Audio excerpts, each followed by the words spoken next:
자, 589페이지 보면 건축 설비인데 건축 설비에는 6월 달에 한번 합시다. 중요하지 않습니다. 592페이지 7번 거기 특별 건축 구역도 6월 달에 출제 가능성 거의 없어요. 넘겨보면은 601페이지 특별 가로구역도 가능성 없고 603페이지 보게 되면 특별이 아니고 3번 건축협정이 있는데 건축협정이 지금 작년 시험에 나왔는데 건축협정이라는 제도는 뭐냐 그러면 노트 53페이지 보면 53페이지 건축협정제도 그 말 나왔죠. 무슨 얘기냐면 이렇게 지금 도로가 이렇게 도로가 예를 들어서 이런 식으로 도로가 이렇게 있다. 여기다 도로 또 냅시다. 여기서 도로가 이런 식으로 도로가 이렇게 있다. 근데 밑에는 샥 해가지고 여기는 지금 필지가 이런 식으로 되어 있어요. 필지가 이렇게 되어 있다 그러면 상식적으로 여기는 지금 뭐가 됐다고요? 구획 정리가 되어 있는 데고 위에 보게 되면 땅이 지금 이렇게 해서 한 필지가 있고 이런 땅도 있고 이런 땅도 있고 여기 이런 땅이 있다. 이 땅은 이렇게 해가지고 길낸다는 얘기죠. 들어가기 위해서. 여기에 이렇게 생긴 땅도 있고 여기에 이런 땅도 있고 여기에 이런 땅도 있고 여기에 이런 땅도 있다면 1번, 2번, 3번, 4번, 5, 6, 7, 8, 9 9개 필지가 있는데 이 중에서 맹지 찾아봐요. 맹지. 몇 번 맹지입니까? 이 내용까지 보면 5번은 맹지가 됐죠. 이렇게 하면 온통 다 지금 전부 다 다른 땅이 전부 다 지금 감싸고 있으니까 도를 접할 수가 없죠. 이 토지는 허가가 나오죠. 다 건축을 할 수가 있는데 얘는 건축할 수 있어요? 없어요? 없어요. 건축할 수 없으니까 옛날에 건물이 있던데요? 옛날에 건물이 있다 그러면 이만큼 앞에 땅을 갖다 자기가 이용을 분명히 하겠죠. 돈 줄 뭐 하든. 근데 여기에다 우리가 이제 여기 말하는 결합건축이라는 재료를 쓰면 결합건축 뭐냐 그러면 두 개 필지를 묶어서 둘이 이제 건축협정. 둘이 묶어가지고 건축협정을 묶게 되면 둘이 묶든 셋이 묶든 넷 묶든 이거를 다 묶어도 괜찮고 아니면 너하고 나하고 둘만 협정을 맺자 그러면 이렇게 둘이 협정 맺으면 둘을 갖다가 하나의 대지로 봐줘. 둘을 하나의 대지로 봐주면 무슨 효과가 있냐 그러면 하나를 본다 그러면 이렇게 지금 이 면적이 많이 돼. 이게 이 땅 면적이 30평인데 예를 들어서 30평의 땅에다 건물 짓는다. 지하에 들어가서 주차장 만들자.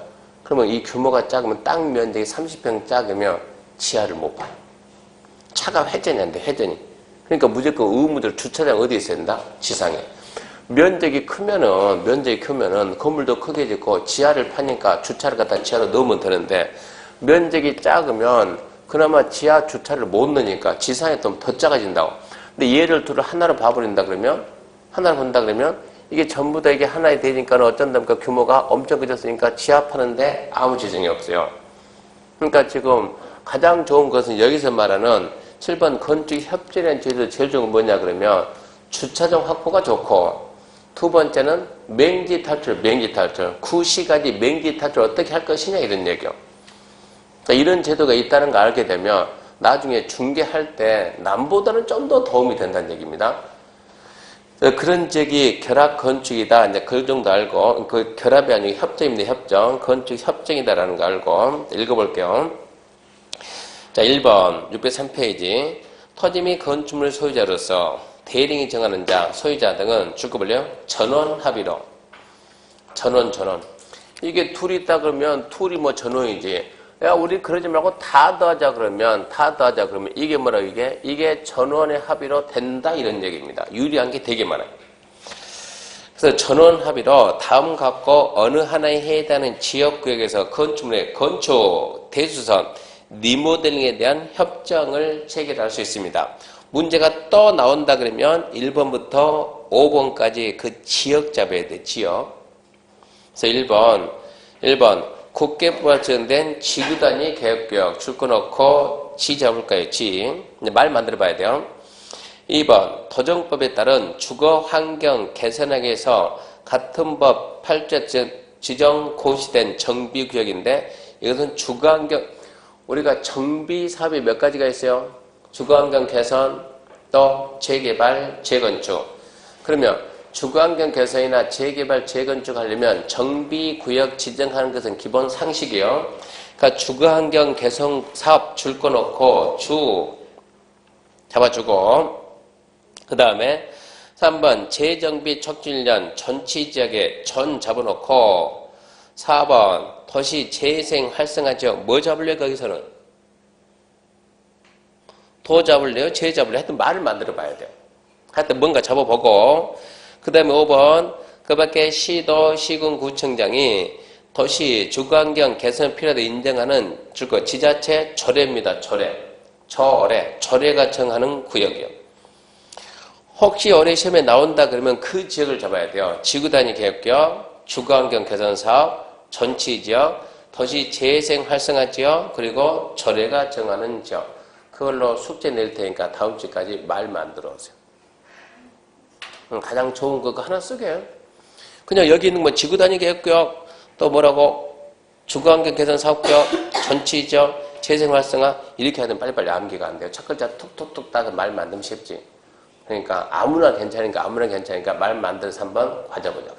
말 만들어가지고 문자 내요. 문자 010-3564-0283 이리 문자 내요. 그래서 우리 동강 수업 듣는 분들도 마찬가지. 그러면 자기가 누구라는 거 어차피 너바처럼 모르니까 이게 괜찮네 그럼 이리 딱 하게 되면 괜찮습니다. 그걸로 통일해서 쓰게. 그래서 이것은 전원 합의로 체결한다는 거 알고, 2번 건축 체결, 건축 협정 체결자인데 이랑 갖고 지역구에서 2 이상의 토지 소유한자가 1인인 경우에도, 그러니까 이 땅 주인이 얘 혼자라 하더라도 체결할 수가 있다 이 얘기입니다. 혼자라 하더라도 체결한다 그러면 어쩐다고? 지하철 그거 같이 판다고 그거. 주차장 같이 만든다고. 되게 유리해요. 혼자라도 체결할 수 있다 없다? 있다. 혼자라도 체결할 수 있다 그렇게 알아놓고요. 넘겨보게 되면 이제 준수사항 그런 건 스스로 읽어보고, 5번 협정서 작성 읽어보고, 옆에 2번 건축협정 운영에서 그런 건 스스로 읽어보고, 3번 협정인가입니다. 협정인가는 봅시다. 인가. 자, 협정 체결자 606페이지. 협정 체결자, 건축협정 운영의 대표자는 협정서를 작성해서 국토부에 정하는 바에 따라서 건축협정 인가권자 인가를 받는다. 인가권자 인가를 받아야 된다. 이 경우 인가 신청받은 협정 인가권자는 인가하기 전에 건축협정 인가권자 소 설치하는 뭘 거칩니까? 심의 거쳐서.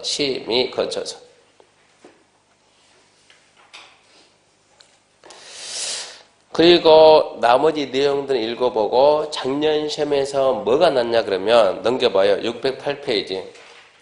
609페이지죠. 내용 좀 많은데 609페이지 보면 협정 체결하면 뭐가 좋은데 결론은 이 효과거든요. 뭐가 좋은데 609페이지 맨 밑에 통합 적용 있죠.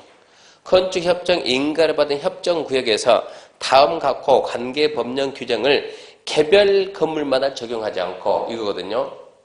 건축협정구역 전부 일부 대해서는 통합 적용할 수 있다. 그게 뭐냐? 첫 번째, 대지의 적용.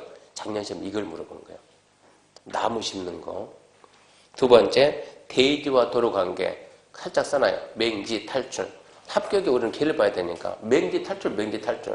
대지와 도로 관계가, 대지는 뭡니까? 건축하는 땅은 도로에 얼마 접하라? 2m 접하라. 근데 이거를 갖다가 5번은 도로 2m 안 접혔잖아요. 둘을 갖다가 하나로 보면 접했다 이런 얘기요. 그 다음에 지하층 설치. 얘 지금 3번 필때는 지하 설치 모든 면적이 작으면 근데 둘을 하나로 봐보면 지하할 수가 있다 지금 이 얘기입니다. 지하를 공도로 같이 쓰니까 같이. 그리고 건폐율. 둘을 하나로 봐서 건폐율 대입하고 그리고 부설 주차장 설치도 같이 하고 D는 맹지가 탈출되니까 좋고 앞에는 주차장 확보가 쉬워서 좋고 서로가 이익이 됩니다. 그리고 개인 하수 처리 설치 그것들을 갖다가 따로따로 쓰지 않고 통합해서 쓴다 이 얘기입니다. 그런 좋은 면이 있구나 그런 얘기고 넘겨봅시다. 나머지만 이렇게 내용 잔뜩 있는데 다 읽어봤자 중요하지 않고 그 다음에 612페이지 보면 4절 결합건축이 있는데 결합건축이란 자 다음 갖고 하나에 해당하는 지역에서 대지간에 줄 거버려요. 최단 거리가 100m 이내 범위 대지 간의 최단 거리가 100m 이내에서 박스 보게 되면 1번 상업지역, 2번 역세권 개발지역, 3번 정비구역 중 주거환경 개선 사업 시행하는 구역, 4번은 그 밖에 대리행정하는 건 별 의미가 없고, 이거는 무슨 얘기냐 그러면 이런 얘기거든요. 아직 시험에 한 번도 안 나왔어요. 한 번도 안 나왔는데 아 이런 제도가 있구나라는 거 알아놔야 돼. 이런 제도도 있구나. 자, 그리고 쉬는 시간에 칠판을 항상 지워야 돼. 칠판을 지워야 되는데 어떻게 지우냐 그러면 잘 보세요. 지우는 방법. 근데 처음 보는 것 같으면 칠판을 갖다가 이렇게 지우면 이렇게 지우면 이게 칠판이 지저분해. 이렇게 지우면 이렇게 막 지우면 이렇게 지우면 지우긴 지워졌는데 이게 칠판이 지저분하니까 항상 지울 때는 이렇게 한쪽으로만 계속 이렇게 한쪽으로만 이렇게 계속 내리면은 한쪽으로만 계속 이거 지금 한쪽으로만 계속 이렇게 닦는다 그러면 이것은 몇 번을 써도 칠판이 깨끗하거든요. 이것은 아셨죠? 그렇게 지운 겁니다. 그리고 칠판 지우는 것은 아주 좋은 거예요. 그리고 여러분들은 이 수업 듣고 난 다음에 집에서 동강 보잖아요. 동강. 이게 칠판을 깨끗이 지운 데하고 여기다 글씨 쓰면 글자가 종종 가다 끊깁니다. 글자가 안 나와요. 이게. 그리고 우리가 모니터 보면 부해요. 화면이 잘못된 데가 아니고 칠판이 부한 거예요. 그러니까 깔끔하게 보고 싶으면 깔끔히 지우는 게 좋고요. 여기서 말하는 결합건축 뭐냐 그러면 자 이렇게 우리가 이렇게 도로가 있다. 이렇게 도로가 이렇게 있는데 이게 지금 큰 도로가 있고 이게 조그만 도로가 있다 합시다. 여기 이런 식으로 해가지고 여기 지금 뭐 대지가 많이 있는데 자 1번, 2번, 1번, 2번 똑같이 1번 크기를 똑같이 합시다. 이거 세 개 나눠서 이렇게 1번 필지가 있고 2번 필지가 있고 3번 필지가 있고 해가지고 또 이렇게 도로가 있다. 이런 식으로 해가지고 이렇게 하는데 예를 들어서 이런 땅이 있는데 1번에도 이렇게 건물이 있고 2번에도 건물이 있고 3번 다 지금 도로 이게 도로 접했죠? 도로고 도로니까 그러면 이런 상태에서 자 1번하고 3번이 둘이 결합을 하자. 근데 이게 결합건축이요. 둘을 결합을 떨어져 있죠. 떨어져 있는데 대지 거리가 몇 미터 안 되면 100m 안 되면 둘이 손잡는 거예요. 그럼 무슨 효과가 생기냐 그러면 위에서 봤으니까 평면, 측면, 옆으로 보게 되면 옆으로 자 이렇게 해서 여기에 이렇게 도로가 있고 쫙 있는 거예요. 이게 지금 이 도로로 이 도로 이게 이 큰 도로가 이렇게 있고 자 여기까지가 1번 필지, 여기까지가 2번 필지, 3번 필지 이렇게 있다 그러면 자 이 지역의 용적률이 우리가 용적률이 많이 이 지역의 용적률이 예를 들어 150% 준다. 예를 들어서 용적률을 갖다가 200%를 준다 그러면 이 땅에다 건축할 때 1번 필지에다 용적률 200을 적용받아서 건물을 몇 층 지었어요? 그러면 4층 이렇게 1층, 2층, 3층, 4층 지었다. 얘도 몇 층 진다? 4층. 얘도 몇 층 진다? 4층. 그러면 3번도 똑같이 이렇게 똑같이 4층 집니다.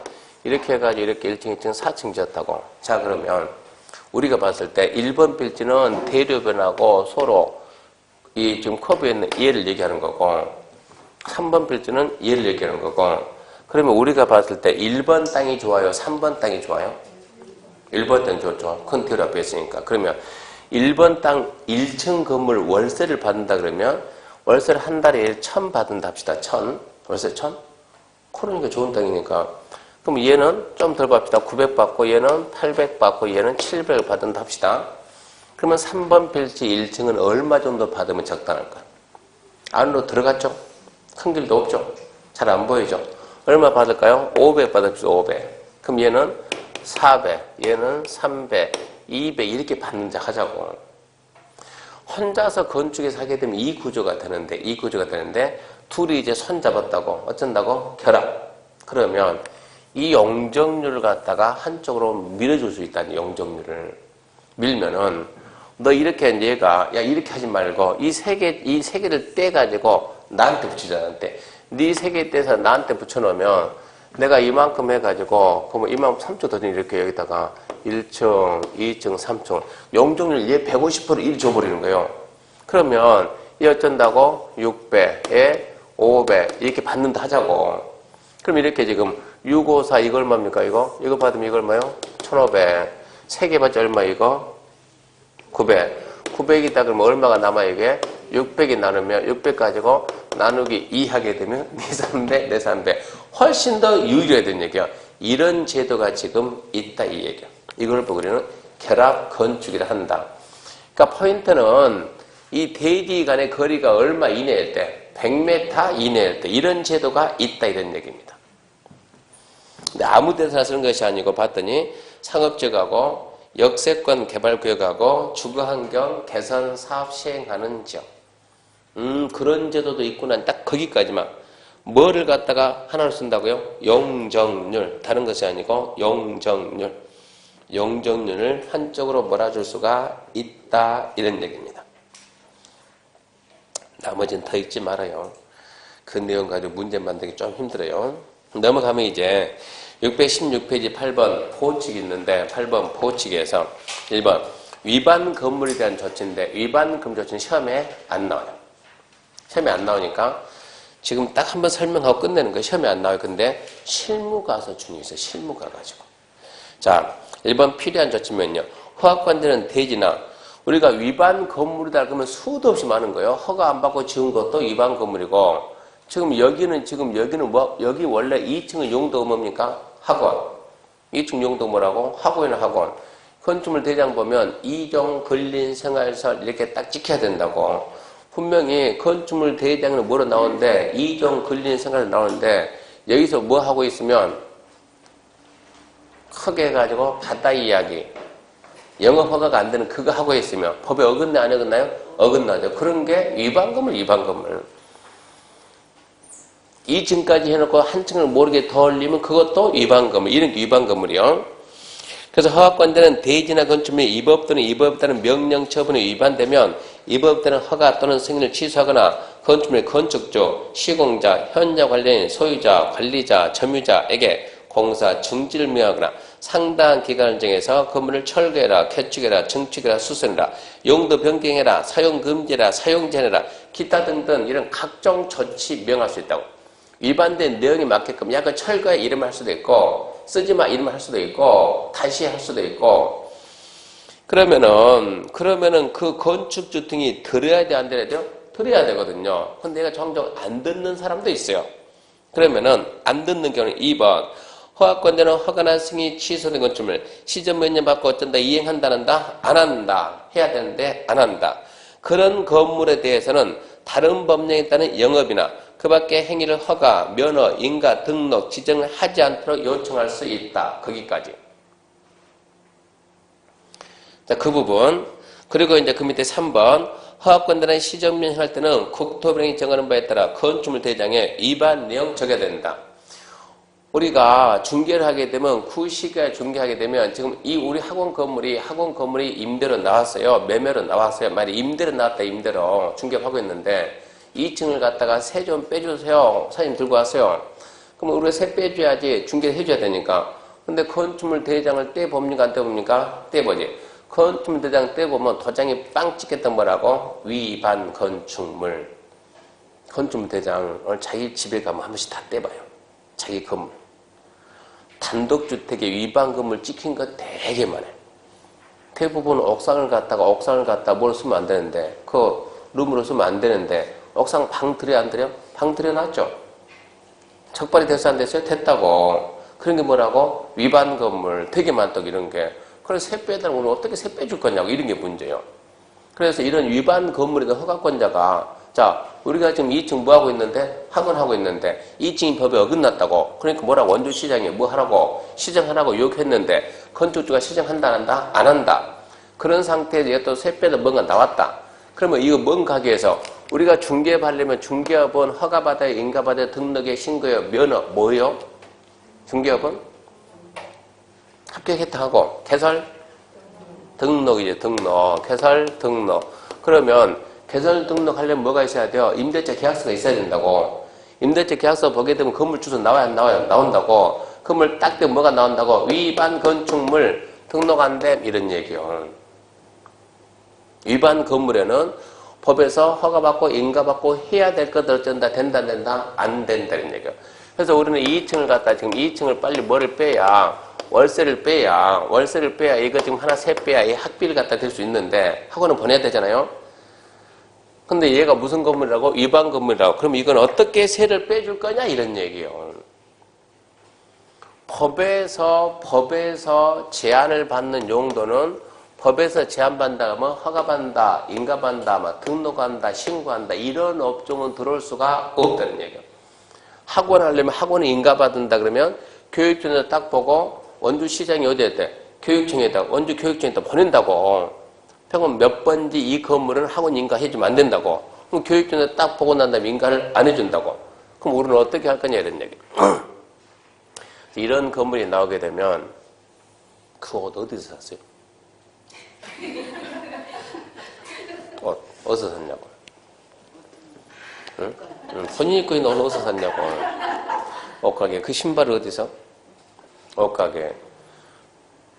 그러면 그 옷가게가 허가받은 옷가게요? 아니면 그냥 막 있는 옷가게요? 옷가게 할 때 허가받고 하는 거예요? 그냥 아무데나 막 하는 거예요? 허가받고 합니까? 신고하고 합니까?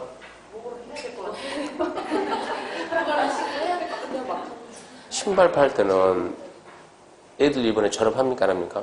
하죠. 큰애 졸업하잖아요. 졸업식 때 꽃다발 사고 가야 돼? 안 사야 돼요? 사도 가야 돼요. 그 꽃다발 팔 때 그 꽃 파는 가게는 꽃가게는 허가받고 해요? 그냥요?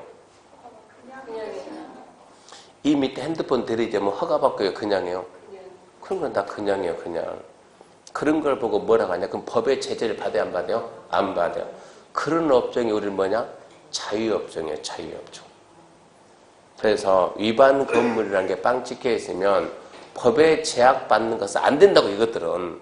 그런다고 우리는 사장님 안 돼 이러면 안 된다고 그래도 그걸 빼야 안 되고 어떻게 뺄 거냐. 그랬을 때 거기다가 무조건 뭘 넣는다? 자유업종 넣는다. 자유업종. 자유업종. 일반 사무실 쓰는 거는 허가받고 씁니까? 아, 내 맘이요. 그건 내 맘이요. 그러니까 일반 사무실 쓰는 거 된다고. 학원은 안 된다고. 교육청에 등록 같은 거 해야 되니까. 중개사무소는 안 된다고. 그래서 등록을 해야 되니까. 근데 일반 사무소는 된다고. 옷가게 같은 건 된다고. 음식점은 안 되지 그것은. 그래서 이렇게 지금 위반 건물이라는 게 명칭이 딱 찍혀 있으면 그러니까 나중에 여러분이 합격하고 난 다음에 그런 게 건축물 용도 변경 아닙니까? 용도 변경. 자산 전문 영교 건축이 시험 볼 때까지만 암기하고 시험 끝난 다음에 자산 전문 영교 건축을 여러분이 암기하면 중개를 못 한다니까. 그럼 빨리 잊어야 돼요. 시험 끝나고 딱 잊어먹고. 건물이 딱 나오면 대장을 딱 떼보고 위반 건물이 있냐 없냐 없다 그러면 법에 맞게끔 중개해주면 되고 있다 그러면 무조건 뭐로 간다? 자유업종. 자유업종은 법의 제약을 안 받는 업종. 그리게 해주면 된다는 얘기입니다. 그게 지금 1번 위반 건물 우리가 위반 건물 가지고 중개하는 방법이고 시험에 안 나와요. 그 다음에 2번 이행강제금인데 이행강제금 이 제도도 16회 때 나오고 안 나오고 출제 가능성은 별로 없는데 한 번쯤은 듣고 가야 돼요. 이행강제금은 무슨 제도냐 그러면 이행강제금이란 이것도 위반 건물에서 자 위반 건물 그러면 갑이 이렇게 여기 있다고 건축한다 건축해야 되는데 허가받고 합니까? 그냥 합니까? 허가받고. 근데 얘가 허가를 안 받고 무허가로 건축했다. 무엇을 건축했다? 자 시장이 봤다. 어떤 조치를 취할 거냐? 이게 허가 안 받았으니까 무슨 건물이요? 위반 건물. 위반 건물이다. 자, 일단은 기본적으로 법에 어긋났으니까 뭐 해야 돼요? 처벌해야 돼요. 허가 안 받고 건축하면 처벌 조항이 얼마나 될까요? 도시지역에서 허가 안 받고 지금 여기는 도시예요, 비도시요? 여기는 도시죠. 이런 데서 허가 안 받고 건축하면 얼마 나오냐? 3년 이하의 징역, 5억 이하의 벌금이. 집 하나 잘못 지으면 허가 안 받고 하면은 3년 이하의 징역 또는 5억 이하의 벌금이라고 재산 한 방에 다 날릴 수가 있다고. 처벌력 강하다고. 근데 이거 어쩐다고? 허가를 안 받겠다고. 허가 안 받겠다고. 적발했다고. 뭐 해야지? 처벌해야지. 처벌. 벌금. 큰 집 갈 수도 있고 어디에서? 법원에서. 그럼 우리가 먼저 이제 검찰에다 고발을 하는 거예요. 시장이 검찰에 고발하니까 때립니다. 뭐 때린다고? 벌금. 또는 경미하다 그러면 과태료. 주차 위반하면 과태료 날라오죠. 이제 그런 거. 이렇게 일단 처벌을 한다고. 처벌하고 끝나는 것이 아니라 두 번째 뭐 하냐 그러면 시정 명령 한다고. 시정 명령. 자, 갑이 허가 안 받고 건축했어요. 근데 얘는 딱 이제 처음 하네, 처음. 초범이에요, 초범. 상습법이 아니고 초범. 초범은 웬만해서 큰 집 안 가요. 법을 좀 강하게 위반했다고 하더라도 큰 집 안 가고 대부분 벌금 끝나요. 그래서 벌금 얼마 냈냐? 5억 내라. 근데 쟤는 돈이 많은 애예요. 벌금 5억 내라 처벌을 딱 하니까 갑이 반성을 하는 거예요. 내가 진짜 잘못했습니다. 벌금 받겠습니다. 처벌 받겠습니다. 5억을 딱 내는 거예요. 그리고 시정해라. 시정 뭐요? 철거하고 원상복해라. 그러니까 제가 그거는 못하지 라고 버티는 거예요. 이런 건물이 엄청나게 많이 생겨요. 돈은 있어요. 돈은. 허가도 안 나오는데 저기다 나온다 조용히 좋은데 집 짓고 싶어요. 할 수 있어요? 없어요? 법에서 허가 안 해주니까 내 마음대로 한다고 처벌한다고. 처벌 받겠다니까 처벌 받았어요. 어쩐다고 시정해라. 안 한다니까? 어찌하죠? 또 처벌하지. 시정해라. 안 해? 또 처벌하지. 시정해라. 안 해? 또 처벌하지. 계속 처벌하면 얘가 말 듣겠어요? 안 듣겠어요? 맷집이 좀 있는 모양인데 매는 장사가 있다고 없다고? 매는 장사가 없다고. 계속 패면은 들어야 안 돼요? 듣거든요. 근데 문제는 이 처벌을 한 것은 한 가지 사건에 대해서 2번, 3번 할 수 있어요? 없어요? 없어요. 한 가지 사건에 대해서 한 번밖에 못 한다고. 이러니까 문제라고. 그러니까 돈 있는 사람이 한 번 딱 내고 버틴다고. 어떻게 할 거냐? 어떻게 할 거냐? 거기에 우리나라는 2가지 제도가 있다고. 첫 번째 제도는 뭐냐? 우리나라 좋은 나라. 해. 안 해? 내가 대신한다. 국가가 대신한다. 그게 뭡니까? 대집행. 근데 대집행이 되는 것도 있고 안 되는 것도 있다고. 가능한 것도 있고 불가능한 것도. 이런 경우에 대집행 할 수 있겠죠. 근데 해. 그런데 얘가 안 하는 거예요. 하라고 명했는데 안 한다. 그랬을 때 어떻게 할 것이냐? 굳이 내가 나설 필요 뭐가 있냐? 지 스스로 하게끔 해준다고. 스스로 하게끔 해주는데 얘가 안 한다고. 어떻게 하면 스스로 하게끔 할 거냐? 아무리 맷집이 세도 있잖아요. 숨 못 쉬게 눌러버리면, 숨 못 쉬게 딱 누르고 있으면 살려면 어찌하죠? 숨 쉬어야죠? 살려면. 그게 이행강제면 숨 못 쉬게 눌러놓은 제도예요. 어떻게 누르느냐? 다시 한번 개고해. 다시 한번. 자, 존말로 다시 한번. 내가 다시 한번 말하는데 이때까지 해라. 이때까지 이 기간 내 해라. 안 하면 이러한 금액 이만큼 언제까지요? 언제까지? 할 때까지. 이러한 금액을 할 때까지 부과한다라는 걸 보낸다고. 그러면 이러한 금액을, 근데 이 금액이 크다고. 금액이 크다고 그러면 경제적으로 언제까지? 할 때까지. 한 번이 아니고 할 때까지 심리적으로 압박을 받겠어요? 안 받겠어요? 압박을 받는다고. 경제적, 심리적 압박을 가해가지고 행정처분의 목적을 달성하겠다. 그래서 나온 제도가 이행강제돼요. 시정할 때까지 부과할 테니까 한번 해봐라 이런 얘기예요. 처벌을 한 번밖에 못하니까 계속 할 수 있는 제도를 만들었다. 그래서 이게 뭐라고? 이행을 강제하게끔 하는 돈이다 해가지고 이행강제금인데 밖에 나가면 꼭 말을 거꾸로 써가지고 강제이행금. 이행을 강제하게끔 하는 돈 뭐라고요? 이행강제금. 강제이행금 이런 말 좀 하지 말고. 밖에 나가면 대부분 믿게 쓰거든요. 강제이행금. 아니 그 누구한테 배웠냐? 나는 그렇게 말한 적이 없는데 교수님이 그랬잖아요. 내가 언제 그랬냐고. 이행강제입니다. 이행강제금. 우리가 중개업을 하고 있으면 사무실 오픈했어요. 좌우지간 우리 사무실에는 사람이에요. 사람이. 중개사무소는 놀러를 뭐가 오든 사람이 와야 된다고. 사람이 와야 되는데 될 수 있으면 있는 사람 없는 사람? 있는 사람들이. 될 수 있으면 누가 이제 우리는 건물주가 막 빌딩 2개, 3개 건물주들이 와야 된다고. 그러면 우리는 사무실 하는데 그러니까 사무실 할 때는 될 수 있으면 따로 공간이 하나 있는 게 좋아요. 평소에 손님이 없을 때는 그 사람이 오게 되면 얘기하다 보면 새로운 것도 나오고 물건도 나오고 손님이 오게 되면 갈아갈 수가 없잖아요. 사장님 잠깐만 이쪽 방에다가 앉혀놓고. 그러니까 우리는 이런 사람들이 자꾸 와서 우리한테 오는 것은 우리가 뭔가를 알고 거기에 맞는 설명을 해야 돼요. 설명. 우리 공인중개사를 최고 부러워하는 사람이 누군 줄 아세요? 우리가 중개사무소장 한다면 중개사무소장을 최고 부러워한 사람이 있을까요? 있어요. 누구는 부러워하냐 그러면 이런 분들은 보험하는 사람들은 우리 중개사무소장이 최고 부러운 거예요. 왜요? 이 사람 재산이 얼마요? 500억대, 500억대. 많죠? 돈 이렇게 많으면 평생 살 수 있죠? 안 죽고. 죽어야 안 죽어요? 죽죠. 죽으면 이거를 갖다가 뭘 해야 돼요? 상속 받겠죠? 상속세 내야죠? 자, 500억 유산 받으면 상속세 얼마 낼까요? 한 1억 낼까요? 몇십원 나가겠죠? 어마어마하게 나가겠죠? 이 상속세가 몇십원 나가는데 이 공인중개사 소장이 그거 해결할 수 있어요? 없어요? 없어요. 이 사람 할 수 있어요? 없어요? 있어요. 이 사람은 보험으로. 이 사람은 이걸 갖다 해결할 수 있는 방법이 있다고 보험으로 푸는데 보험으로. 그러니까 이 사람은 이 사람을 만나고 싶어해요. 근데 이 사람은 신기하게 이 사람을 또 싫어해요. 대부분 보험한 사람 좀 별로. 그래도 지금은 보험 인식이 좋아졌고 언제든지 많아졌고 옛날에는 친구 와서 보험 하라고 해가지고 들어주고 난 다음에 1년 뒤에 야 친구야 뭐하냐? 어쩐답니까? 1년, 2년 되면 대부분 전화하잖아요. 업종전화. 옛날에 그게 많은데 지금 전문가들이 많이 하고. 그러니까 이 사람들은 우리를 부러워하고. 그러니까 이거 두 개를 하나로 묶을 수 있는 방법이 없을까요? 그래서 시도를 했죠. 어디에서? 미래에서 돼서. 그 보험이죠. 뭐를 갖다 인수했어요?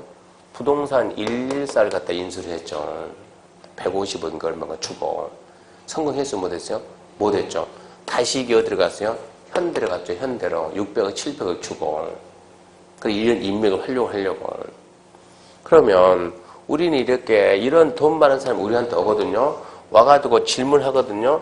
질문하게 되면 어찌해야 돼? 우리는 답을 해야 돼요. 답을. 그래야 이 사람이 믿고 계속 오지. 이 사람이 누구예요? 이 사람. 알고 봤더니. 자, 허가 안 받고 건물 졌다. 벌금 얼마 나왔다? 5억 나왔다. 가볍게 냈다. 그러고 난 다음에 분명히 돈 냈는데 정신을 좀 깜빡깜빡해요. 나이 좀 있고. 그런데 봄 되니까 얼마 날라왔냐?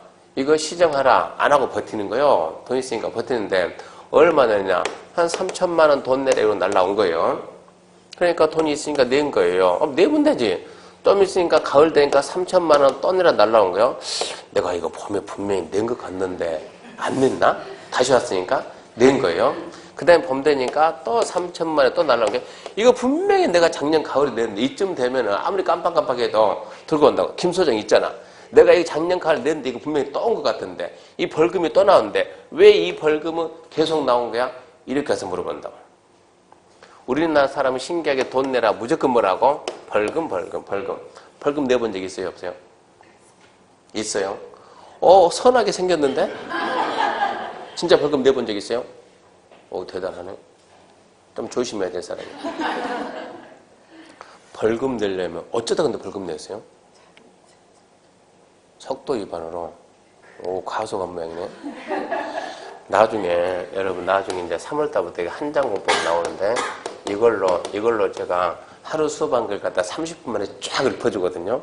그러니까 작년에 웃기는 친구 한 명이 한장공법을 들으면은 4시간 수업을 30분 만에 읊으니까 속도가 빠를 거 아니에요. 자기는 평소에 들을 시간, 운전할 때 들은데, 이 여자가 평소에 여자입니다. 평소 운전할 때 자기 주행 속도는 80인데, 이거를 듣고 가다 보니까 속도가 막 120, 140 가 있는 거예요. 운전할 때. 무슨 말인지 모르는데 이게 말이 빠르니까 자기가 운전이 빨라지는 거예요. 이런 경우도 있던데. 지금 나는 뭐냐, 속도 위반을 해가지고 벌금 물었습니다. 봐요. 똑같은 얘기요. 그 벌금이 어디서 날라왔어요, 그거? 경찰서에서 날라왔어요? 아니면 시청에서 왔어요? 시청에서 왔나요? 주차 위반은 시청입니까? 주차 위반 딱지는 시청이고. 그럼 속도 위반은? 경찰서고. 둘이 같은 애 아닙니까?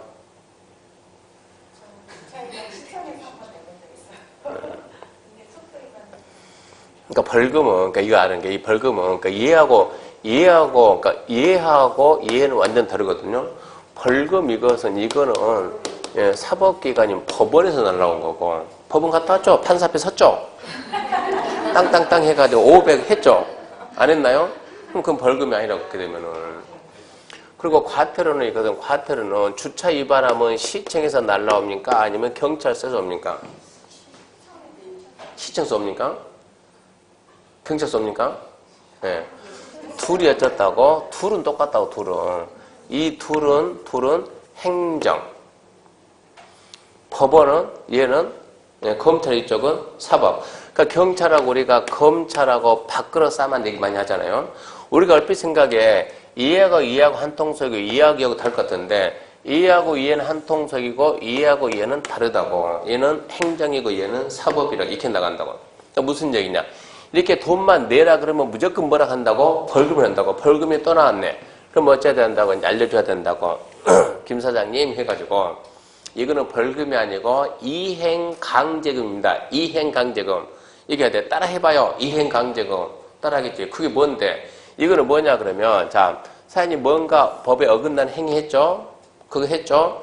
그러니까는 시에서 시정을 하게 했죠? 안 했죠? 할 때마다 부과하는데 얼마 나왔던가요? 3천만 원. 이 3천만 원 해가지고 1년에 몇 번 부과한다? 2번. 언제까지? 할 때까지, 시정할 때까지 부과하는. 이 돈이 이행강제입니다. 벌금과 관계없습니다. 벌금은 한 번 딱 하고 끝나는 거예요.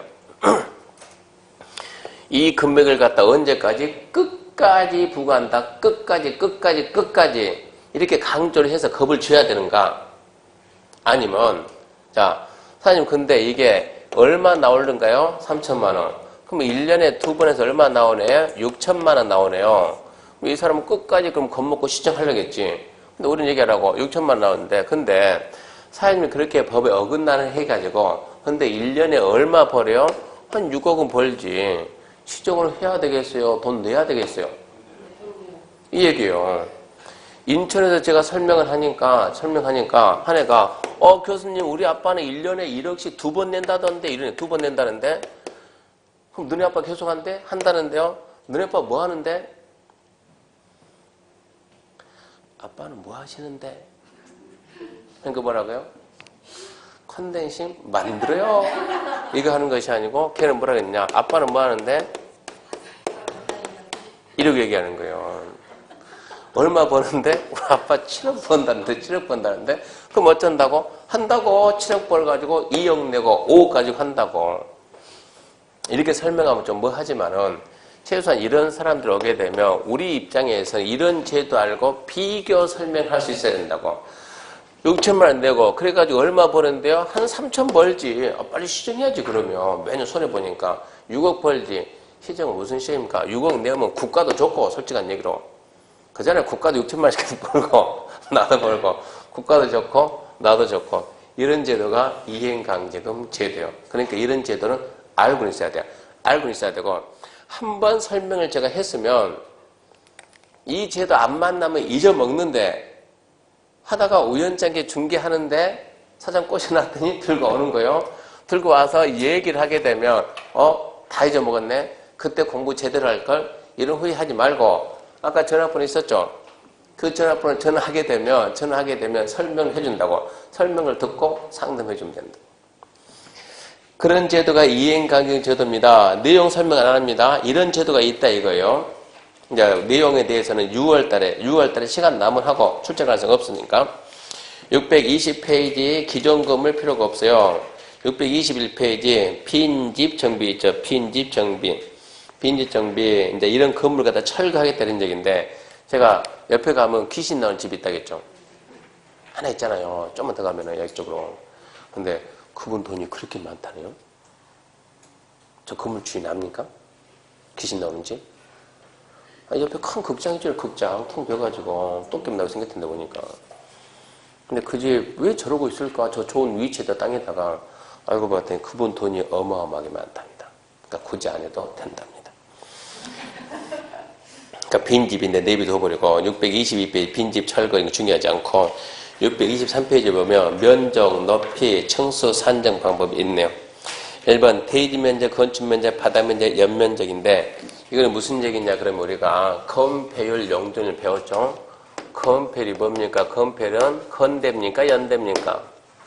건대 그랬죠. 대지 면적에 대한 건축 면적의 비율, 백분율. 용적률은 용적률은 대지 면적에 대한 연면적의 비율 이렇게 나오잖아요. 그러면 대지 면적은 어떻게 계산해요? 건축 면적은 어떻게 계산해요?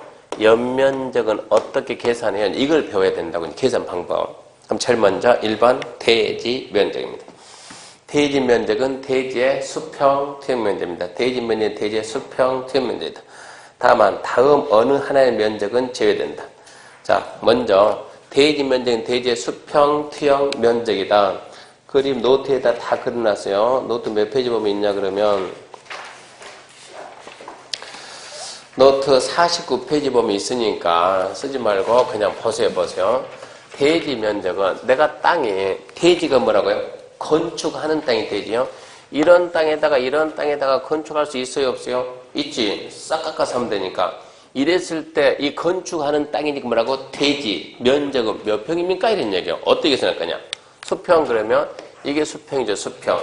투영 위에서 내려다 봤을 때 그럼 여기 이쪽 끝 이쪽 끝이 보이니까 수평 투영 면적은 이 부분이 우리는 대지 면적이다. 대지 면적은 대지의 수평 투영 면적이다. 두 번째, 다음에 해당하는 부분은 제외된다. 1번, 소요너비에 못 미치는 너비의 도로에 접하거나 도로, 모퉁이에 위치한 건축성이 정해진 경우 무슨 얘기냐? 앞전에 우리가 이런 거 해봤잖아요. 자, 이렇게 도로가 있습니다. 옆에 뭐가 있어요? 하천이 있어요. 도로폭이 몇 메타예요? 3m예요. 자, 얘가 가로가 10m고 세로가 10m예요. 땅 면적은 얼마냐? 땅 면적 얼마? 가로 세로. 자, 10m 얼마? 100. 대지 면적은. 대지 면적이 뭐라고? 건물 지을 땅이에요. 건물 지을 땅. 건물 짓는 땅은 이 도로가 몇 메타 나와야 돼요? 4m 나와야죠. 돼요? 안 돼요? 안 되죠. 만들어야죠. 공평하면 좋겠지만 하천이 코트가 된다 안 된다? 안 된다. 어쩔 수 없이 하천이 있는 쪽에서 물러나라. 몇 메타? 4m. 자른다. 이게 무슨 선이다? 건축선이다. 이 부분의 면적은 대지 면적은 제외다. 땅 면적이 들어가는데 대지 면적의 제외. 얼마가 빠졌어요? 1m 빠졌죠. 얼마 남았어요? 9. 그러면 대지 면적 얼마라고? 90 이렇게 말을 해라 이런 얘기요. 지금 1번 이런 얘기요. 그 소요너비에 못 미치는 도로와 건축산 사이부 면적은 대지 면적에서 제외한다. 그리고 도로, 모퉁이, 건축산 가각전 넓힌 얘기했죠. 이렇게 도로가 이렇게 코너 이렇게 코너 각져 있으면 이렇게 도로가 코너 각져 있으면 이렇게 사람은 이렇게 다니지만 차가 이게 안 되잖아요. 차가 어쩐다고? 차가 회전을 하려면 이게 회전이 안 되거든요. 이게 그러니까 잘라야지. 잘라서 이 부분을 전부 다 뭐로 만들고 이렇게 도로 만들고 이렇게 만들어줘야 이렇게 해야 차가 이렇게 원활하게 간다고. 그럼 여기에서 자 이랬을 때 이 대지 면적이 얼마냐 그러면 이 부분이 이렇게 잘려가지고 이게 대지 면적에서 빠져나가잖아요. 이걸 보면 뭐라고? 도로, 모퉁이, 뿔 모양 잘라서 대지 면적 뺀다. 가각전제. 이게 도로, 모퉁이의 건축성이 정해지면 어쩐다고? 건축성 밖에 있는 이 부분은 대지 면적 제외한다. 이런 얘기입니다. 그게 1번이고 2번 대지에 도시계획에 쓰인 도로, 공원 등이 있으면 도시계획 시설에 포함되는 부분은 대지 면적에서 제외. 무슨 얘기냐? 여기 이렇게 땅 가지고 있는데 땅 면적이 얼마냐? 가로, 세로. 자, 가로가 20m다. 세로가 20m다. 얼마냐? 400제곱미터다. 400제곱미터. 400제곱미터인데 토지 이용계획 확인서를 딱 봤더니 이렇게 빵해서 이렇게 도로가 빡 지나가는 거예요. 빨간색 도로, 예정도로. 아직 개설이 안 돼 있는 예정도로. 이 부분의 면적을 뜬다. 대지 면적에서 제외한다고. 쫙해서 딱해서 여기 이렇게 공원 이렇게 표시되어 있는 거예요. 이 부분도 어쩐다고? 대지 면적에서 제외한다. 도시계획 시설인 도로나 공원은 대지 면적 제외. 이 사람 땅 면적 얼마라고? 400. 땅 면적은 400. 얼마 빠졌어요? 70이 빠지고 얼마 빠지고? 70이 빠지고 140을 빼면 얼마냐? 260이 대지 면적. 이렇게 얘기해야 된다고. 그러니까 땅 면적하고 대지 면적은 같을 수도 있고 다를 수 있는 거예요. 그래서 우리가 대지라는 개념을 인식을 잘해야 돼. 대지 뭐라고? 건축하는 땅이 돼. 건축하는 땅은 대지. 일반 땅은 그냥 토지 땅이 얘기고 건물 짓는 땅은 대지 이런 식으로. 그래서 대지 면적은 정리하면 겁니다. 대지의 수평 투영 면적. 소요 너비에 못 미치는 도로와 건축선 사이 부분 대지 면적 제외. 도로 모퉁이 건축선 제외. 대지 안에 도시에 쓰인 도로, 공원 등이 있으면 대지 면적에서 제외. 그 다음에 2번 이제 건축 면적인데, 건축 면적은 건축물의 외벽이 없으며 외곽 기둥 중심선 둘러싸인 수평 투면입니다. 외벽이 없으며 외곽 기둥 중심선 둘러싸인 수평 투면적. 건물 위에서 내려다 봐야 돼요. 건물 위에서 내려다 봤을 때 건물이 대지를 갖다가 얼마나 차지하고 있는가 쫙 봤더니 이렇게. 자, 이랬다. 이랬을 때 건축 면적은 벽 두께가 있으니까 내부선, 외부선, 중심선 이렇게 중심선 둘러싸인 수평 투영 면적 이 부분이 뭐라고요? 건축 면적. 근데 자세히 봤더니 이게 2층짜리 이렇게 2층짜리 건물 이렇게 알고 봤더니 이렇게 해서 2층짜리 건물이었어요. 이랬을 때 건축 면적은 자 위에서 내려다 보는 거예요. 위에서 이렇게 외벽 바깥벽 1층, 2층, 1층이 바깥이죠. 바깥벽 중심선 둘러싸인 수평 투영 면적 이 면적이 건축 면적. 이 건축 면적이 외벽, 바깥벽 중심선 둘러싸인 수평 투영 면적. 그래서 원칙 건축물의 외벽이 없으면 외곽 기둥 중심선 중심선 둘러싼 수평 투영 면적. 그 다음에 2번 산정예외. 산정예외 그것은 6월달에 볼게요. 예외가 아직까지 단 한 번도 안 나왔어요. 한 번도. 그러니까 6월달에. 넘겨보게 되면, 자, 니은, 디귿 다 6월달에. 옆에 3번 바닥면적. 바닥면적 건축물의 각층 또는 일부로서 벽, 기둥, 줄 거 봐요. 중심선 둘러싸인 수평 투영 면적. 중심선 둘러싸인 수평 투영 면적. 봐봐요. 자, 이게 지금 2층이잖아요. 1층이 있고 2층 있잖아요. 이것은 1층의 바닥 면적이요. 2층의 바닥 면적 이렇게 해가지고 이렇게 하면 이것은 2층의 바닥 면적이 되는 거예요. 건축 면적은 건축물의 건축 면적이 몇 개 있어요? 한 개 있어요, 한 개. 바닥 면적은 몇 개 있어요? 그러면 건축 면적은 그냥 건축 면적 그런데 바닥 면적 이런 것이 아니고 1층 바닥 면적, 2층 바닥 면적. 자, 지금 건물이 이렇게 돼 있는데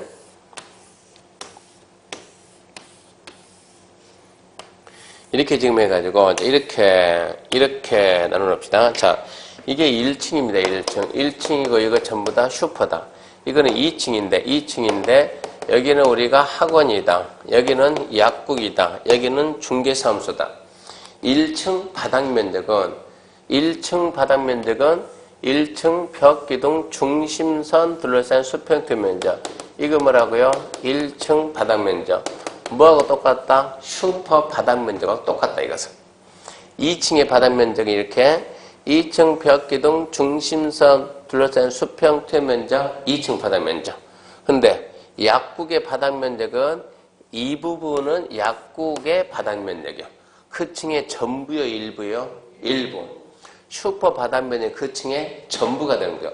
그래서 바닥 면적은 각 층 또는 일부로서 벽 기둥 무슨 선? 중심선 둘러싸인 수평 투영 면적 이렇게 말하는 거예요. 그러니까 건축 면적은 그냥 건축 면적 그런데 바닥 면적을 말할 때는 그냥 바닥 면적 이러면 안 되고 땡땡땡 바닥 면적 이렇게 해야지. 1층 바닥 면적, 슈퍼 바닥 면적, 약국 바닥 면적 이렇게 표현을 해야 된다고. 바닥 면적. 바닥 면적 산정 원칙 1번 각 층 또는 일부로서 벽, 기둥 그 밖에 이하 비슷한 격의 중심선 둘러싸인 수평 투영 면적입니다. 그 다음에 2번 산정 예외. 다음 어느 하나에 해당하면 항목이 정하는 바에 따른다 해가지고 바닥 면적 산입에서 1번 벽 기둥에 구획이 없는 건축물. 벽 기둥에 구획이 없는 건축물. 노트 보면 노트 50페이지에 다 그려놨으니까 보기만 하세요. 벽 기둥에 구획이 없다. 구획. 막힘이 없다. 막힘. 막힘이 없다 그 말은 무슨 얘기냐 그러면 이렇게 해가지고 이렇게 지금 땅이 있고 기둥이 있고 이렇게 지붕이 있으면 자 구획 막힘이 있어요 없어요? 없지. 중심선 이거 건축물은 맞죠? 지붕이 있고 기둥이 있으니까 이렇게 자르면 면적이 없잖아요. 이것은 주유소 가게 되면 이거 나온다고 주유소 가서 보면 그러면 지붕 끝에서 안쪽으로 1m 후퇴 지붕 끝에서 안쪽으로 1m를 이렇게 후퇴한 선으로 둘러싸인 수평 투영 면적 이 부분이 바닥 면적. 벽 기둥에 구획이 없다 그 말이 딱 나오면 벽 기둥에 구획이 없다 이 말이 나오면 주유소 연상하고 지붕 끝에서 1m 지붕 끝에서 1m 후퇴한 선으로 둘러싸인 수평 투영 면적. 그 다음에 2번 이제 주택의 발코니 발코니 그러면 베란다에 베란다. 발코니 우리가 아파트 모든 주택에 베란다가 있으니까 이렇게 베란다가 이렇게 있다 그러면 베란다가 이렇게 있다 그럽시다. 이 베란다 면적을 베란다 너대 비슷한 개념인데 이 면적을 바닥 면적에다 포함을 할 거냐 말 거냐 물어보면 자 너대 면적에서 해봐요. 너대에 접한 가장 긴 외벽 길이 곱하기 1.5m 1.5m를 뺀 나머지 부분만 포함한다. 그러면 이 면적이야 이거 가로 세로 한 면적 나오잖아요. 면적이 봤더니 면적이 만약 10제곱미터다. 예를 들어서 너대에 접한 가장 긴 외벽 길이 재봤더니 몇 미터 나오냐? 5m 나오더라. 그러면 5m 곱하기 법에서 1.5라는 숫자를 줬다고 주니까 그럼 얼마 나와요? 7.5 얼마 남았어요? 2.5제곱미터는 바닥 면적의 포함. 이거는 무슨 얘기냐 그러면 지금 이거를 갖다가 다른 각도에서 보면 이렇게 아파트가 이렇게 있는데 아파트도 뭐든 간에 이렇게 있습니다.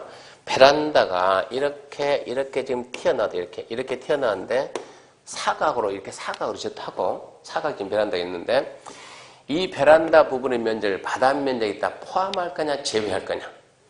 이거를 바닥 면적에 포함하면 실내 면적이 줄어드는 거예요. 그만큼. 바닥 면적에 제외하면은 베란다 이만큼 빼줘야지 이만큼 서비스로. 바닥 면적에 제외한다 그러면 그럼 규제를 안 한다 지금 이런데 그럼 최대한 많이 빼야지 잘 팔리게. 그러면 우리 법은 어떻게 이걸 적절히 규제할 거냐. 거기서 기준 주는 게 몇 미터 줬다고? 1.5 중심에서 딱 재가지고 몇 미터 기준이냐 1.5m 기준을 해가지고 1.5 이하냐 초과냐 1.5 이하다 모두 바닥 면적 제외. 그러니까 1.5m까지는 서비스 공간 해도 좋다. 1.5를 초과하는데 그때는 초과 부분은 포함이래. 초과 부분은 포함이다. 아까 면적이 얼마라고? 10. 가로 얼마? 5. 그러면 새로 태어난 게 얼마? 얼마입니까? 2지. 5이 10이니까. 그럼 이게 얼마가 튀어나왔다? 2m 나왔다. 2m. 1.5를 초과했다 안 했다? 했죠. 얼마가 초과됐다? 0.5m. 곱하기 가로 몇 m? 5m. 얼마 돼요? 똑같이 그러면 2.5는 포괄한다는 얘기야. 그러면 결론적으로 베란다를 뺄 때는 몇 m까지만 빼라고 1.5까지만 빼라고 1.5를 넘어가면 넘어가는 만큼 그만큼 실내 면적은 줄어든다. 그러면 누가 베란다를 크게 빼고 실내를 줄이겠냐 이런 얘기요. 그러니까 거기까지만 한다. 그래서 두 번째 숙제 오늘 집에 가면은 어쩐다고 이 폭을 갖다가 길이 재보라고 길이 재가지고 했는가 안 했는가 인증샷. 아까 전화번호 줬으니까 차로 딱 재가지고 한번 해보라고. 근데 간혹 가다가 2m 나온 베란다가 있다고. 간혹 가다가 딱 3년 동안 운 좋은 아파트는 3년 동안 2m가 있었어요. 뭐가 있었냐 그러면 집에 베란다 있죠. 솔직하게 우리 베란다에다 뭐 놓고 왔어요. 베란다에다 어떻게 쓰고 있냐고. 1번 세탁기 놨다. 2번 빨래 건조기 놨다. 3번 화분 갖다 놨다. 그것도 저것도 아니면 4번 살림 안 한다. 넷 중에 하나지. 뭐 갖다 놨어요? 건조대. 이 집은 건조되고 그 집은 화분 나무니까. 대부분 아파트 베란다에 전부 다 화분 갖다 놓고 사니까 아예 법을 개정해서 처음에 1점 하다가 아예 이 베란다 면적, 우리 베란다 가서 보면은 어떤 데 가서 보면 이만큼 이게 지금 이렇게 문 열고 나오면은 이만큼 막았잖아요. 이만큼 이렇게 막아가지고 흙 넣었잖아요. 흙. 이런 거 못 봤습니까? 봤죠? 걔들은 2m까지 나온 경우 있었다고. 베란다 면적의 15% 이상 화해시설 설치하게 저거를 만들어주면 2m까지 완화해 준 적이 있었다고. 운 좋게. 근데 그 제도 딱 3년 쓰고 없어졌다고. 그러니까 딱 가서 쟀는데 20년 전에 진 아파트는 그런 거 없었어요. 그러니까 한 15년 전 있었어. 그때는 운 좋은데. 그러니까 간혹 가다 그런 것을 2m 나온 적이 있는데 지금 무조건 1.5m. 그러면 2번 주택의 발코니, 건축물, 너대, 그 밖에 비싼 것, 너대 등의 바닥은 난간 등의 설치 관계없이 너대 면적에서 너대에 접한 가장 긴 외벽 길이의 곱하기 체크요. 1.5. 1.5를 곱한 면적을 바닥 면적에 산입한다. 그러니까 1.5 잡아 1.5. 베란다 면적은 바닥 면적에 산입한다 안 한다? 할 수도 있고 안 할 수도 있다. 할 수도 있고 안 할 수도 있다. 그러면서 자, 니어 이제 바닥 면적에 불산입해 가지고 필로티 대한민국 국민 중에서 필로티 모르면 말이 안 되는 거예요. 필로티가 포항 때문에 모르는 사람도 다 알아요. 필로티 구조가 어쩌다고? 위험하다고. 지진 나니까는 다음으로 막 철근이 기둥에서 철근이 튀어나오잖아요. 필로티 그러면 자 이게 몇 층짜리 건물이냐? 4층짜리다. 1층 기둥 이게 뭐예요? 필로티 구조예요. 필로티 구조. 그럼 이런 공간부 이렇게 공간 부분을 바닥 면적에다가 포함을 할까 안 할까? 하고 안 하고 무슨 효과가 있을까?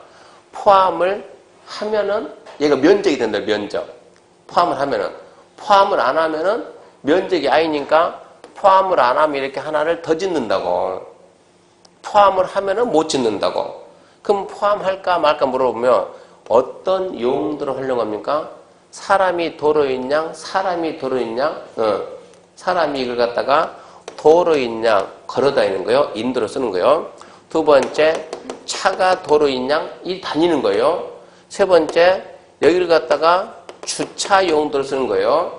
네 번째, 이 건축물이 공동주택인 거예요. 그러면 면적에 포함을 안 해줘. 근데 사람도 안 다니고 차도 안 다니고 주차로 이용하지도 않고 공동주택도 아니면 특정 개인이 자기 개인적인 용도로 쓴다 이 얘기니까 그러면 바닥 면적에 포함한다 이 얘기입니다. 그러니까 필로티 부분, 필로티 그럼 1층 주차에 생각하고 바닥 면적에 포함하냐 안 하냐? 사람이 다닌다? 안 해. 차가 다닌다? 안 함. 주차장으로 쓴다? 안 함. 공동주택이 있다? 안 함. 넷 중에 어느 것도 아니면 한다. 그렇게 알고. 그 다음에 그래서 1번 읽어볼게요. 1번 필로티 그 밖에 비슷한 구조의 부분은 그 부분이 공중통행, 차량통행, 주차의 전용, 공동주택의 경우는 산입하지 아니한다. 그 다음에 이제 승강기탑, 계단탑, 장시탑, 다락 줄 거예요. 다락. 체크합시다. 층고 1.5 줄 거 놓고 경사진 형태의 지붕이면 1.8 줄 거 놓고 암기해야 돼요. 건축물은 내부, 외부선 굴뚝, 덜트슈트, 옛날 아파트 쓰레기 홈통이 덜트슈트입니다. 쓰레기 홈통, 설비 덕트, 그 밖에 이하 비슷한 것과 옥상, 옥외, 지하실자는 물탱크, 기름탱크, 냉각부터 정하죠. 와, 이거 암기 다 해야 되는데. 터지가스 정확히, 그 밖에 비슷한 것 설치하기 위한 구조물과 건축물 간에 화물 이동에 설치된 컨베이어 벨트만 설치하기 위한 구조물은 주권없이다. 바닥면에 산입한다, 안 한다? 안 한다. 어디다 주권하세요? 바닥면에 산입하지 않는다. 2번 공동주택 지난 설치한 기계실, 전기실, 놀이터, 조경시설, 생폐 프로그램 체크합시다. 바닥면 산입한다, 안 한다? 안 한다. 4번 제일대 주급시다. 산입한다, 안 한다? 안 한다. 5번 제일대 주급시다. 산입한다, 안 한다? 안 한다. 어디다가 줄 끊는가? 어디다 줄 끊는가? 6번 줄 끊읍시다. 맨 뒤에 산입한다, 안 한다? 안 한다. 7번 거에 한다, 안 한다? 안 한다. 8번 거에 한다, 안 한다? 안 한다. 9번 거에 한다, 안 한다? 안 한다. 뭐 안 한다고요? 바닥 면적에 산입 안 한다. 무엇을? 네, 많이. 그럼 우리는 이제 일단 이 내용 배워서 일단 시험 봐야 되니까 첫 번째 바닥 면적이 뭔가 배웠잖아요. 각층, 전불부, 벽기둥, 중심선 둘러싼 수평 투입 면적 이건 배웠고 두 번째 벽기둥에 구획이 안 돼 있으면 어디 생각하고 주유소 뭐 생각하고 1m 지붕 끝에서 1m 후퇴 생각하고 그리고 베란다 나오면 몇 메타 1.5m 생각하고 그리고 필로티가 나오면 네 가지 사람 다니면 제외 차 다니면 제외 주차 제외 공동도 제외 그리고 뭐가 나오면 다락 몇 메타 1.5 이하는 제외 경사진 형태의 지붕이면 1.8 이하는 제외 그리고 나머지 몇 개 있는데 많이 있는데 읽어본 기억도 없는데 바닥면에 사입한다 안 한다 무조건 잔다 안 한다 이걸로 문제 푼다. 한다 시험에서는 한다 안 한다인데 그러면 출제자가 여기에 없는 거 써가지고 물어보면 어떻게 될까요? 그러면 출제자가 귀신이요 사람이요? 사람이요. 눈에 보이는 걸로 물어야 돼요. 없는 걸로 물을 수가 없다고. 그러니까 그 중에서 하나 툭 빼가지고 산입한다 안 한다니까 생각이 안 나면 우리는 뭐다?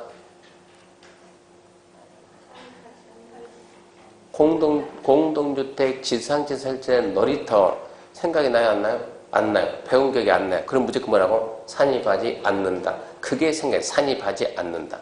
그러니까 내용을 알려고 하지 말고 제일 뒤를 잡으라고. 한다냐 안 하느냐 안 한다. 그러니까 얘는 빼고 얘는 빼고 얘 빼고 나머지 무조건 산입하지 않는다. 그걸로 풀어야 된다고. 그 다음에 연면적입니다. 연면적 하나의 건축물의 각층 바닥면적 합계 2번이 중요. 용적률 산정할 때 다음 면적은 제외한다. 암기합시다. 1번 지하층 면적 지 잡아요. 지. 2번 지상층 주차용 면적 주. 3번 초고층 중근초고층 피난 안전구역의 피. 4번 경사지붕 아래 설치하는 대피 공간의 피. 읽어봐요. 지, 주, 피, 제외. 지, 주, 피. 지하층 제외. 주, 지상층 부속 주차장 제외. 피, 초고층, 준초고층 피난 안전구역 제외. 피, 경사지붕 안에 대피 공간 제외. 지주, 피 제외다. 지주, 피 제외. 그렇게 알아두고요. 그 다음에 옆에 627페이지 맨 밑에 4번 층고 넘어갑시다. 넘어가면 5번 층수입니다. 층수 1번 층수에 산입받는다. 승강기탑, 계단탑, 막루, 장식탑, 옥탑 이 건물 몇 층짜리입니까 해가지고 이렇게 위에 이렇게 탑이 딱 있어. 자, 이게 지금 이제 이게 전부 다 벽이고 벽이 딱 있다 그러면 이게 탑이 있다 탑. 승강기 올라가면 승강기 탑이고 계단 올라가면 계단 탑이고 이거 지금 1층, 2층, 3층, 4층인데 이를 5층으로 볼 거냐 말 거냐 이랬을 때 이거 몇 층짜리 건물입니까? 물어보면은 몇 층짜리요? 물어보면 자 먼저 건축 면적 계산하고 중심선 옥상 부분의 수평 투영 면적 계산하고 계산했더니 얘가 100제곱미터다 얘는 10제곱미터다 층으로 볼 거냐 말 거냐 옥상 부분의 면적이 건축 면적의 8분의 1 이하면 층수에서 제외한다. 8분의 1 됐어요? 안 됐어요? 안 됐죠. 그러니까 너는 층수가 아니다 이런 얘기. 첫 번째 그런 얘기요. 승강기탑, 계단탑, 막루, 장식탑, 옥상 그 밖에 비슷한 건축물 옥상 부분으로 수평 투입면 협계가 건축 면적의 8분의 1 이하인 것은 제외. 또 지하층은 층수에 산입한다 안 한다? 안 한다. 지하층 제외. 그 다음에 2번 층구분이 명확하지 아니한 건물을 줄 거예요. 몇 메타마다 한 층? 4m마다 한 층. 4m. 3번 건축물의 부분에 따라 줄 거 없다. 층수가 다르면 가장 많은 층, 작은 층, 많은 층. 앞에서는 7층, 뒤에서는 5층. 그거 7층짜리 건물입니다. 위치에 따라서 층수가 달리 보면 제일 많은 층. 그래서 승강기탑, 계단탑 나면 8분의 1 이하면 층수에서 제외. 지하층은 제외. 층구분이 불명확 4m마다 한 층. 위치에 따라 층수 달리본다. 제일 많은 층. 거기까지가 건축법이고 나머지 내용은 지금 볼만한 게 없어요. 나머지는 딱히 중요한 게 없어요. 잠시 쉬고 이제 주택법 합시다.